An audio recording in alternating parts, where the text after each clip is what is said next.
സർവമായ എന്ന സിനിമയിലെ ഏറ്റവും ട്രെൻഡിങ് ആയിട്ടുള്ള ഒരു പെൺകുട്ടിയായിരുന്നു ഡെലൂലു അല്ലെങ്കിൽ റിയ ഷിബു. ആ ഒരു ഒറ്റ സിനിമ കൊണ്ട് തന്നെ മിക്ക മലയാളികളുടെ മനസ്സിൽ ഇടം പിടിച്ച ഒരു വ്യക്തിയാണ് റിയ ഷിബു. സ്ഥിരം കാണുന്ന അഭിനയ പ്രകടനത്തിൽ നിന്നും വ്യത്യസ്തമായിട്ടുള്ളൊരു പ്രകടനമായിരുന്നു ഈ കുട്ടിയുടെ അല്ലേ. വളരെ ഒഴുക്കോട് കൂടി വളരെ സിമ്പിളായിട്ട് അഭിനയിക്കുന്ന ഒരു വ്യക്തി. അപ്പോൾ അതേ രീതിയിൽ പെരുമാറുന്ന ഒരുപാട് പെൺകുട്ടികൾ നമ്മുടെ ഇടയിലും ഉണ്ട്.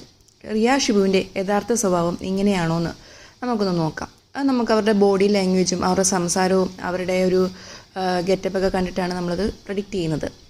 അപ്പോൾ ഇങ്ങനെ ചെയ്യേണ്ടതിൻ്റെ ആവശ്യകത എന്താണെന്ന് ചോദിച്ചാൽ, ക്യാരക്ടർ റീഡിങ് ചെയ്യുന്നത് അല്ലെങ്കിൽ അത് ശീലിക്കുന്നത് വളരെ നല്ലതാണ്.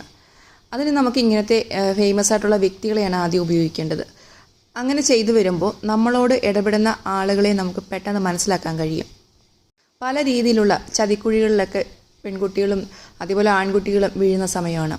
അപ്പോൾ നമ്മളെ ഒരാൾ പരിചയപ്പെടുമ്പോൾ അയാൾ എങ്ങനത്തെ ആളാണ്, അല്ലെങ്കിൽ നമുക്ക് ചുറ്റുമുള്ള ആളുകൾ എങ്ങനെയുള്ള ആളുകളാണ്, ജെനുവിനാണോ, അവരുടെ യഥാർത്ഥ സ്വഭാവം എന്താണ് എന്നൊക്കെ ഒരാൾ നമുക്ക് പറഞ്ഞു തരുന്നതിലും നല്ലത് നമുക്ക് അവരുടെ രീതികൾ വെച്ചിട്ട് മനസ്സിലാക്കാൻ കഴിയും.